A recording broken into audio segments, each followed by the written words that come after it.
Isang magandang araw po sa inyong lahat. Habang tayo ay nagsisimula ng ating pagnonobena para sa kapistahan ng ating minamahal na patron na si San Francisco ng Assisi, ipinapaalala sa atin na ang buhay at ang halimbawa ni San Francisco ay napapanahon sa kasalukuyan nating panahon.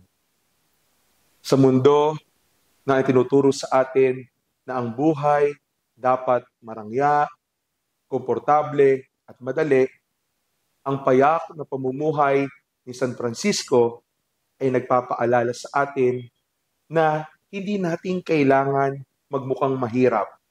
Hindi natin kailangan magmukhang kawawa para sabihing payak at simple ang buhay natin.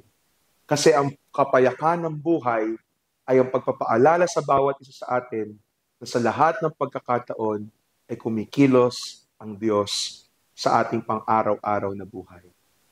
Kaya nga, mga minamahal kong kapatid, nawa si San Francisco ay magbigay ng inspirasyon sa bawat isa sa atin. Na ang buhay ng isang Kristiyano ay payak dahil ang Diyos ay patuloy na kumikilos at tayo mga mananampalataya ay patuloy na sumusunod at nagtitiwala na laging merong magandang magagawa ang Diyos sa ating buhay. Pag sinabing payak, simple, hindi ka kawawa. Kundi ikaw ay pinagpala dahil ikay nagtitiwala na ang Diyos ay lagi mong kasama.